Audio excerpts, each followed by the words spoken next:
Class इस video में हम एग्रीकल्चर सेक्टर को डिस्कस करने वाले हैं, कृषि की स्थिति के बारे में चर्चा करने वाले हैं। लेकिन एग्रीकल्चर सेक्टर जो हम इस वीडियो में डिस्कस करेंगे वो करंट एग्रीकल्चर को नहीं कर रहे, हम ईव ऑफ इंडिपेंडेंस, जैसा कि आपको पता है लास्ट वीडियो आपने जो देखा, तो ईव ऑफ इंडिपेंडेंस स्वतंत्रता के समय जो है इंडियन एग्रीकल्चर की सिचुएशन कैसी थी वो हम इस वीडियो में डिस्कस करने वाले हैं। सबसे पहली चीज़ जो एग्रीकल्चर सेक्टर के बारे में आपको बोलना चाहूँगा, नॉट एट ऑल सेटिस्फैक्ट्री, मतलब स्वतंत्रता के समय, इट मीन्स कि ब्रिटिश पीरियड के ख़त्म होने के जस्ट बाद इंडियन एग्रीकल्चर की सिचुएशन संतुष्टि के लायक, सेटिस्फैक्शन के लायक नहीं थी। During the pre British period the condition of Indian agriculture was not at all satisfactory, मतलब स्वतंत्रता के समय जो है भारतीय कृषि की स्थिति संतुष्टि के लायक नहीं थी। दूसरी बात जो आपको पता होनी चाहिए, इंडियन इकोनॉमी, भारतीय अर्थव्यवस्था अंडर द ब्रिटिश कॉलोनी, भारतीय अर्थव्यवस्था ब्रिटिश नियंत्रण के समय कंप्लीटली किस नेचर की थी, किस कैरेक्टर की थी, तो रूरल एंड एग्रीकल्चर। जिस टाइम हम इंडिपेंडेंस हुए उस टाइम हमारी इकोनॉमी पूरी की पूरी ग्रामीण अर्थव्यवस्था और कृषि पर निर्भर अर्थव्यवस्था थी। नेक्स्ट पॉइंट जो आपको इंडियन एग्रीकल्चर के बारे में ईव ऑफ इंडिपेंडेंस जानना होगा वो ये कि nearly 85% of the countries population lived mostly in village and derived livelihood directly और इनडायरेक्टली फ्रॉम द एग्रीकल्चर। हमारी पॉपुलेशन का लगभग 85% उस समय गांव के एरिया में रहता था, और गांव के एरिया में रहने की वजह से वो डायरेक्टली या इनडायरेक्टली, ये देखिए आप, डायरेक्टली या इनडायरेक्टली, डायरेक्टली मतलब सीधा एग्रीकल्चर करना स्टार्ट कर देना, और इनडायरेक्टली मतलब एग्रीकल्चर से रिलेटेड एक्टिविटीज़ में लगे हुए रहना। तो हमारी कंट्री का 85% पॉपुलेशन जो गांव में रहा करता था वो डायरेक्टली या इनडायरेक्टली अपनी लिवलीहुड को ड्राइव्ड करता था, लिवलीहुड को ड्राइव्ड करता था कहाँ से, तो एग्रीकल्चर से, मतलब कि अपनी जीविका के लिए वो निर्भर था कृषि पे, 85% कंट्री की पॉपुलेशन। लेकिन जिस कंट्री की इतनी बड़ी भीड़ एग्रीकल्चर में डिपेंडेंट है उस कंट्री की हालत देखिए, दया आएगी आपको हालत देख के। क्या कहता है, country was not self sufficient in food. Bharat जो है आत्मनिर्भर नहीं था, किस में आत्मनिर्भर नहीं था, फूड में, and raw material for industry, अपने खाने के लिए भारत के पास जो है भोजन नहीं था, और रॉ मटेरियल भी, कच्चा माल भी अपनी इंडस्ट्री के लिए नहीं था। जैसा कि मैंने आपको कहा कि बिफोर कॉलोनियल पीरियड इंडिया कम से कम खाने के लिए तो किसी के आगे हाथ नहीं फैलाता था, लेकिन at the eve of independence, स्वतंत्रता के समय, जिस समय 85% हमारी कंट्री की पॉपुलेशन, जैसा कि मैंने आपको ऊपर बताया कि 85% हमारी कंट्री की पॉपुलेशन एग्रीकल्चर में थी, तो भी हमारी कंट्री के लोगों को फूड के लिए और रॉ मटेरियल के लिए दूसरी कंट्रीज़ के आगे, दूसरे देशों के आगे हाथ फैलाना पड़ रहा था। हम सेल्फ रिलायंस नहीं थे। तो ये थी हमारी agriculture at the eve of independence, स्वतंत्रता के समय। अब ऐसा एग्रीकल्चर होने के पीछे जिम्मेदार पॉइंट्स कौन कौन से, रिस्पॉन्सिबल पॉइंट्स कौन कौन से, मेन रीजन फॉर स्टैग्नेशन, जैसा कि मैं बोल चुका, स्टैग्नेशन मतलब होता है गतिहीन, पिछड़ा हुआ।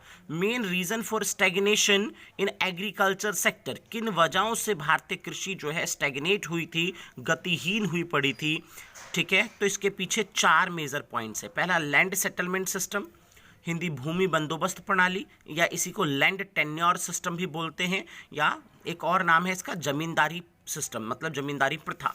दूसरा, कमर्शलाइजेशन ऑफ एग्रीकल्चर, कृषि का व्यवसायीकरण। तीसरा, लो लेवल ऑफ प्रोडक्टिविटी, निम्न उत्पादकता। चौथा, स्कार्सिटी ऑफ इन्वेस्टमेंट, निवेश की कमी।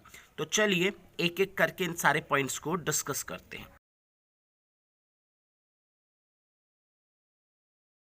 जैसे कि क्लास हमारी बात हुई कि 4 मेन रीजंस हैं इंडियन एग्रीकल्चर के स्टैग्नेट होने के। स्टैग्नेट मीन्स क्लास बैकवर्ड, पिछड़ेपन के 4 मेन रीजंस हैं, जिनमें से सबसे पहला है आपका land settlement system. Class land settlement system, Hindi भूमि बंदोबस्त प्रणाली, दूसरा नाम इसी का लैंड टेन्योर सिस्टम, तीसरा नाम इसी का जो है जमींदारी प्रथा, जमींदारी सिस्टम। मैं आपको क्लियर करूं, ये एक ऐसा सिस्टम था ब्रिटिश गवर्नमेंट के थ्रू इंट्रोड्यूस किया हुआ इंडिया में, जिस सिस्टम में ब्रिटिश गवर्नमेंट फार्मर से उनके लैंड का राइट छीन लेती थी। जो किसान है उनसे उनकी ज़मीनों का अधिकार छीन लिया जाता था और वो अधिकार किसान से छीन के जो है गवर्नमेंट, ब्रिटिश गवर्नमेंट मीन्स की कॉलोनियल गवर्नमेंट जमींदारों को दे देती थी।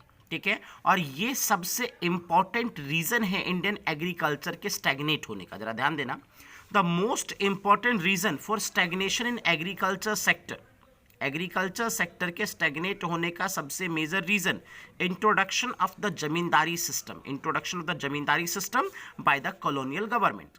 कॉलोनियल सरकार ने जो जमींदारी सिस्टम अप्लाई किया उसकी वजह से सबसे ज़्यादा स्टैग्नेट हुआ इंडियन एग्रीकल्चर। सब ज़्यादा भारतीय कृषि की स्थिति बिगड़ने के पीछे कारण यही जमींदारी सिस्टम है। ठीक है, तो होता क्या था ये आपको क्लियर है, किसानों से उनके जमीन का अधिकार छीन के और वो अधिकार किसको दे दिया जाएगा, तो वो अधिकार जमींदार को दे दिया जाएगा। इसी बात को बोलते हैं लैंड सेटलमेंट सिस्टम। अब आगे सुनना जरा क्या कहता है। कहता है under this system profit acquiring out of the agriculture sector went to the zamindar in form of लगान। आपने एक मूवी देखी होगी लगान, जिसमें आमिर खान जो है ब्रिटिश गवर्नमेंट से क्रिकेट मैच रखता है कि तुम हमारा लगान माफ़ कर दो।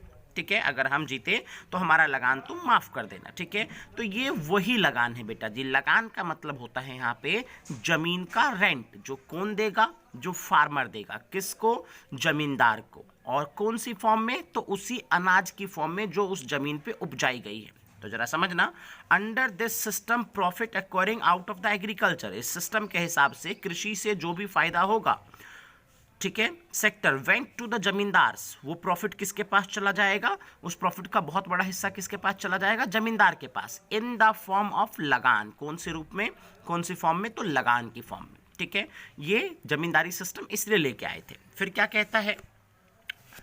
कहता है, the main interest of the zamindar was only to collect the lagaan. Zamindar का सिर्फ एक ही मेजर ऑब्जेक्टिव था कि कुछ भी करके किसानों से लगान कलेक्ट करना है, regardless of the economic condition of the cultivator. Cultivator यहाँ पे होता है खेत पे खेती करने वाला, हिंदी में काश्तकार बोलते हैं।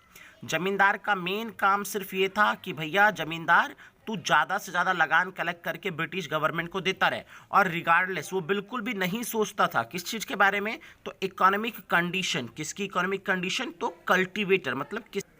ब्रिटिश गवर्नमेंट जमींदारों को भी लगान डिपॉजिट करने का एक डेट बताती थी और उम्मीद करती थी कि अगर जमींदारों ने उस डेट तक लगान को डिपॉजिट नहीं किया, किसानों से वसूल के लगान उस तारीख तक ब्रिटिश सरकार के पास जमा नहीं किया, तो लॉस द राइट्स, जमींदार अपने अधिकार, जमींदारी अधिकार खो बैठेगा। जरा सुनना, the date for depositing specified sum of the lagaan to British government. British government जमींदारों को एक डेट दे देती थी कि इस डेट तक आपको लगान जमा करना है, जो फिक्स्ड होता था। ठीक है, और क्या कह रहा है, फॉलोइंग विच द जमींदार वर टू लॉस द राइट्स। ठीक है, अगर जमींदार ने वो फिक्स अमाउंट जमा नहीं करवाया तो क्या होगा, अगर फेलिंग हुआ, अगर फेल हुआ जमींदार, तो जमींदार अपने राइट्स को, अपने अधिकार को क्या करेगा, खो बैठेगा, जमींदारी अधिकार को खो बैठेगा। यार क्लास एक चीज़ नहीं समझ में आई, बात ये कि यार टैक्स तो हम गवर्नमेंट को अभी भी देते हैं, तो उस टाइम जो टैक्स हम देते थे, मतलब हमारे किसान जो उस टाइम जमींदारों को टैक्स देते थे, तो उस टैक्स में ऐसी क्या प्रॉब्लम थी कि इसको इतना बड़ा हवा बना दिया गया, रीज़न समझ लिया गया हमारे एग्रीकल्चर के स्टैग्नेट होने का, पिछड़ेपन होने का। तो दो बातें बोलूँगा। आज के टाइम पे हमारी गवर्नमेंट जब हमारे ऊपर टैक्स लगाती है तो टैक्स एक लिमिट में लगाया जाता है, एक लिमिट में कि भाई जिसकी जैसी अर्निंग होगी उसके हिसाब से उसके ऊपर टैक्स होगा। लेकिन ब्रिटिश गवर्नमेंट जब फार्मर्स के ऊपर टैक्स लगाती थी तो टैक्स लगाने से पहले वो ये बिल्कुल नहीं सोचती थी कि किसान की इकोनॉमिक कंडीशन, जो किसान है उसकी आर्थिक स्थिति कैसी है, पहली बात। दूसरी बात, आज के दिन पर जब गवर्नमेंट हमारे ऊपर टैक्स लगाती है तो हमें ये उम्मीद है कि सरकार ने जो हमसे टैक्स का पैसा लिया है वो टैक्स का पैसा हमारे वेलफेयर पे खर्च किया जाएगा। लेकिन उस टाइम देखो क्या कह रहा है, द जमींदार and colonial government did not improve the condition of agriculture। जमींदार या कॉलोनियल गवर्नमेंट जो टैक्स लिया करती थी, जो लगान लिया करती थी किसानों से, उस लगान का एक भी रुपया जमींदार द्वारा या ब्रिटिश सरकार द्वारा किसान की स्थिति को सुधारने पर खर्च नहीं किया जाता था। इसलिए कहा जाता है कि वो जमींदारी प्रथा बहुत खराब प्रथा थी, जिसमें किसान की इकोनॉमिक कंडीशन को सोचे बिना किसान से बहुत ज़्यादा लगान लिया जाता था, और वो लगान लेने के बाद किसान की एग्रीकल्चर की सिचुएशन को सुधारने के लिए, एग्रीकल्चर की स्थिति को सुधारने के लिए 1 भी रुपया खर्च नहीं किया जाता था।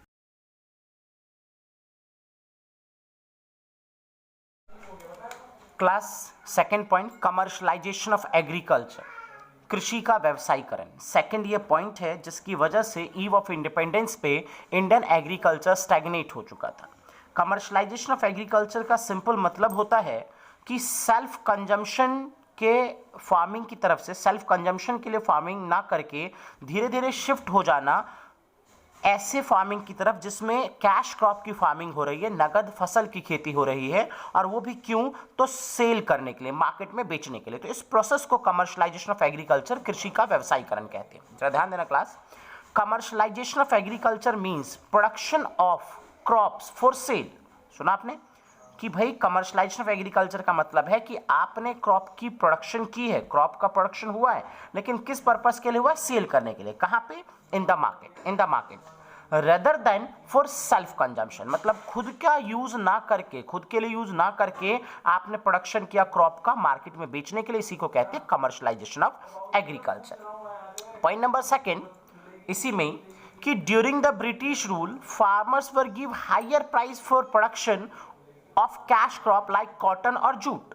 अरे भाई ऐसा क्या हो गया कि हमारे फार्मर्स ने जो है कैश क्रॉप की तरफ शिफ्टिंग कर ली, सेल्फ कंजम्पशन के लिए फार्मिंग ना करके वो कैश क्रॉप की तरफ शिफ्ट हो गए। तो इसके पीछे एक बहुत बड़ा रीजन रहा ब्रिटिशियन की चालाकी। उन्होंने इंडियन फार्मर्स को हायर प्राइस ऑफर किया।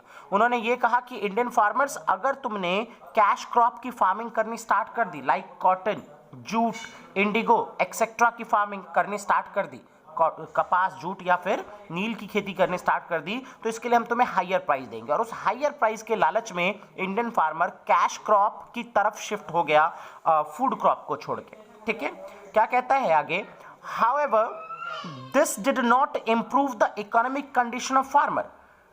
इस कैश क्रॉप की फार्मिंग करने के बाद भी फार्मर्स की इकोनॉमिक कंडीशन, आर्थिक स्थिति, मतलब कि पैसों की स्थिति इंप्रूव नहीं हो पाई।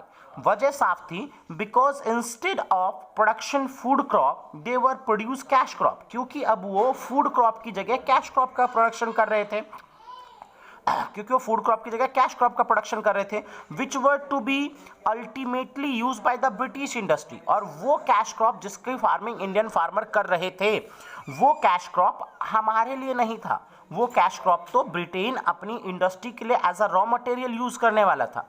तो मीन्स कि हमें हायर प्राइस का लालच देके हमसे कैश क्रॉप की फार्मिंग करवाई, और वो कैश क्रॉप हमें जो है अब हमसे वो लेके और अपनी इंडस्ट्री को, अपनी फैक्ट्रियों को डेवलप कर रहे थे। अब हमारा नुकसान क्या हो रहा था, एक तो हायर प्राइस जो हमें बोला गया वो हमें मिल नहीं रहा था, और दूसरा नुकसान कि अगर हम फूड क्रॉप को छोड़ के कैश क्रॉप की तरफ जाते हैं, फॉर एग्जांपल नील की तरफ जाते हैं, तो नील एक ऐसा प्रोडक्ट है कि जिस लैंड पे आप नील की फार्मिंग करोगे वो लैंड धीरे धीरे अनप्रोडक्टिव हो जाएगा। मतलब ना तो कैश आया, और फूड ग्रेन के लिए जो खेती होती थी तो वो फूड भी अब आना बहुत मुश्किल हो गया। तो इसलिए धीरे धीरे इंडियन फार्मर की सिचुएशन बिगड़ती गई, और इस चीज़ का फायदा उठाने के लिए ब्रिटिश सरकार जो है लगातार कोशिश कर रही थी, और वो इंडियन फार्मर को फूड क्रॉप से शिफ्ट करने में लगी हुई थी। कहां पे, तो कैश क्रॉप की तरफ।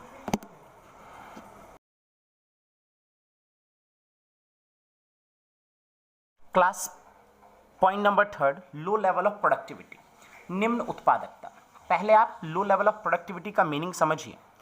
फॉर एग्जाम्पल, मेरे पास 1 हेक्टेयर लैंड है, 1 हेक्टेयर ज़मीन है, और मैं इस 1 हेक्टेयर पे 10 टन, ठीक है, 10 टन राइस की फार्मिंग करता हूँ। और सेम यही 1 हेक्टेयर ज़मीन, ऐसा ही 1 हेक्टेयर ज़मीन मेरे एक फ्रेंड के पास है, वो इस लैंड पे 15 टन राइस की फार्मिंग करता है। तो वो इसी टाइप ऑफ लैंड पे, इतने ही स्पेस पे, इतनी ही फील्ड पे मेरे कंपैरिजन ज़्यादा फार्मिंग कर लेता है। तो इट मीन्स कि मेरी प्रोडक्टिविटी, मेरे एग्रीकल्चर की प्रोडक्टिविटी, उत्पादकता मेरे फ्रेंड के कंपैरिजन कम है, क्योंकि उसके लैंड की प्रोडक्टिविटी 15 टन है और मेरे लैंड की प्रोडक्टिविटी 10 टन है। तो इसको कहते हैं लो प्रोडक्टिविटी, निम्न उत्पादकता। मतलब कि अगर आप 1 हेक्टेयर पर फार्मिंग दूसरे के कंपैरिजन कम कर रहे हैं तो इस बात को लो प्रोडक्टिविटी कहा जाता है, निम्न उत्पादकता। और इंडियन एग्रीकल्चर के लिए थर्ड पॉइंट यही है कि लो लेवल ऑफ प्रोडक्टिविटी, भारतीय कृषि की स्थिति खराब होने के पीछे तीसरा point low level of productivity, निम्न उत्पादकता।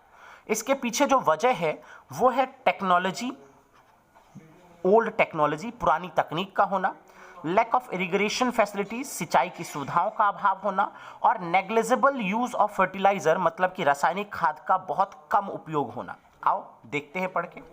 लो level of technology, lack of irrigation facilities and negligible use of fertiliser. ठीक है जी। पुरानी तकनीक, मतलब कि हम हर काम को तकरीबन हाथों से करना पसंद करते थे फार्मिंग में। सिंचाई के लिए हम, इरिगेशन के लिए हम रेनफॉल, वर्षा पर, प्रभु पर निर्भर थे। और हम फर्टिलाइजर का यूज बहुत कम करते थे। हमारा मानना था कि जो खाद का उपयोग है वो कृषि के लिए अच्छा नहीं है। ठीक है। तो इस तरीके की फार्मिंग हम किया करते थे, जिसका रिजल्ट ये होता था कि लो level of productivity, Indian farming की प्रोडक्टिविटी, उत्पादकता बहुत कम थी। ठीक है। सेकेंड पॉइंट है इसके लिए, the cultivator had neither the means और nor any incentive to invest in the agriculture. जो कल्टिवेटर था, कल्टिवेटर इट मीन्स कि काश्तकार, जमीन पे खेती करने वाला वो किसान जिसने किराए पे जमीन ले रखी है, उसके खुद के पास कोई रिसोर्स नहीं था और उसके अलावा उसको कोई इंसेंटिव, कोई प्रोत्साहन भी नहीं मिल रहा था जिसके थ्रू वो अपने एग्रीकल्चर पे अच्छी टेक्नोलॉजी, अच्छी इरिगेशन फैसिलिटी और जो है फर्टिलाइजर का यूज़ करना स्टार्ट कर पाए। मतलब उसके खुद के पास, जो कल्टिवेटर था, काश्तकार, खेती करने वाला बंदा, उस खुद के पास ना तो कोई साधन थे और ना कहीं से कोई मोटिवेशन मिलने के चांस थे, जिसकी वजह से हमारा per hectare production eve of independence agriculture में बहुत कम हुआ करता था। तो ये आपका पॉइंट नंबर थर्ड था।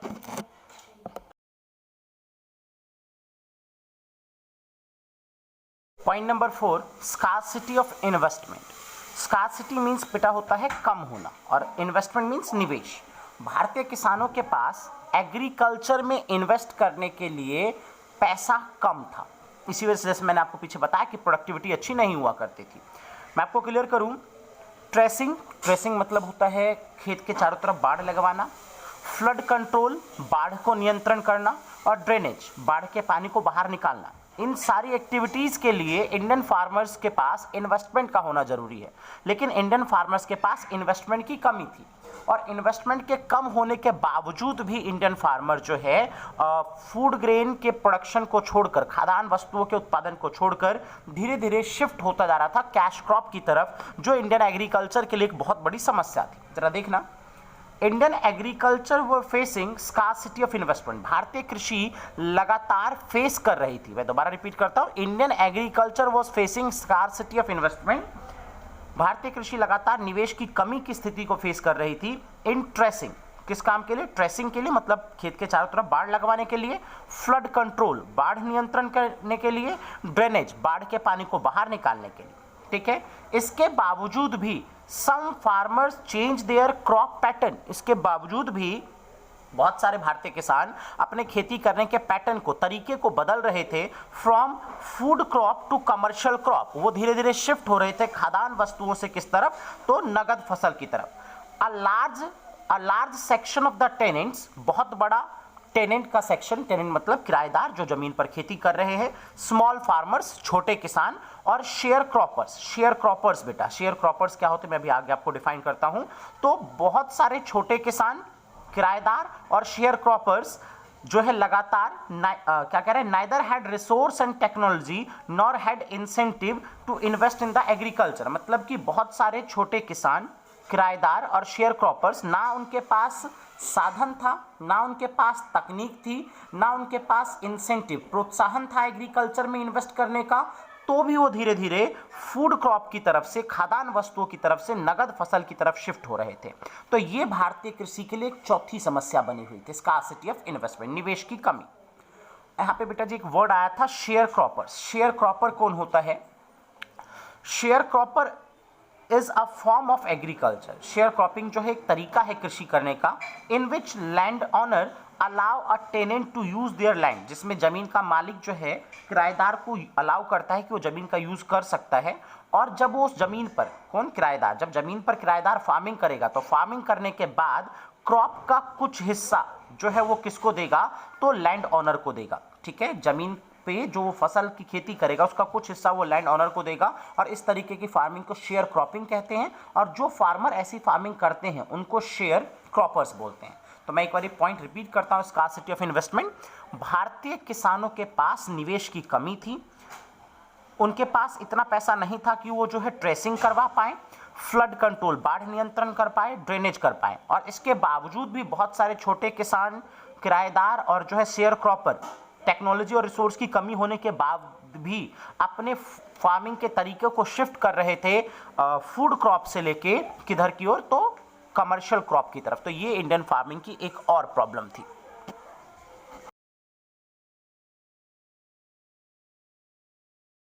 क्लास उन 4 पॉइंट्स के अलावा एक और additional point, adverse effect of partition. जैसा कि आपको पता है कि ईव ऑफ इंडिपेंडेंस जब हुआ, मतलब जब स्वतंत्रता मिली, तो उसी टाइम जो है इंडिया का पार्टीशन हुआ। ठीक है, विभाजन हुआ, भारत का विभाजन हुआ। तो उस विभाजन का, उस पार्टीशन का भी इंडियन एग्रीकल्चर पर एक बुरा इफेक्ट पड़ा है। ठीक है, तो क्या कह रहा है कि इंडियन एग्रीकल्चर जो है सेटबैक हो गया, पीछे की ओर चला गया पार्टीशन की वजह से, विभाजन की वजह से। ऐसा क्या हुआ पार्टीशन के समय, तो पार्टीशन के समय इंडिया का बहुत बड़ा पीस ऑफ लैंड, जो प्रोडक्टिव पीस ऑफ लैंड हुआ करता था, उपजाऊ भूमि हुआ करती थी, वो हिस्सा पाकिस्तान के हिस्से में चला गया। पार्टीशन होते ही बहुत बड़ी भूमि, जो उपजाऊ भूमि थी, वो पाकिस्तान के हिस्से में चली गई। और इंडिया जो मोनोपोली एंजॉय कर रहा था, मोनोपोली, एकाधिकार एंजॉय कर रहा था पूरी दुनिया में इंडिया की मोनोपोली थी। स्पेशली किस चीज में, तो जूट इंडस्ट्री में। जैसा कि मैंने आपको बताया कि जूट इंडस्ट्री में इंडिया मोनोपोली एंजॉय कर रहा था, और वजह थी कि इंडिया में जूट की फार्मिंग बहुत अच्छी होती थी, जूट इंडस्ट्री को इंडिया में बहुत आसानी से रॉ मटेरियल मिल जाता था। तो धीरे धीरे इंडिया जूट इंडस्ट्री में बैकवर्ड चला गया, पीछे की ओर चला गया, क्योंकि जूट के लिए जो फार्मिंग वाली जगह हुआ करती थी वो अब इंडिया के हिस्से में ना रह के पाकिस्तान के हिस्से में चली गई, ईस्ट पाकिस्तान के हिस्से में, जिसे अभी करंट टाइम पे बांग्लादेश के नाम से जाना जाता है। तो पाकिस्तान और इंडिया का जब पार्टीशन हुआ, डिवीजन हुआ, जब इंडिया में से विभाजित होकर पाकिस्तान निकला, तो इसका भी इंडियन एग्रीकल्चर पर बुरा इफेक्ट पड़ा, और जूट के लिए जो फार्मिंग की जगह थी, प्रोडक्टिव जगह, वो अब पाकिस्तान के हिस्से में चली गई, ईस्ट पाकिस्तान के हिस्से में, जिसे करंट में बांग्लादेश के नाम से जाना जाता है। और इस वजह से eve of independence Indian jute farming और इंडियन जूट इंडस्ट्री को बहुत बड़ा धक्का लगा था। तो ये सारे पॉइंट्स थे आपके Indian agriculture eve of independence से रिलेटेड।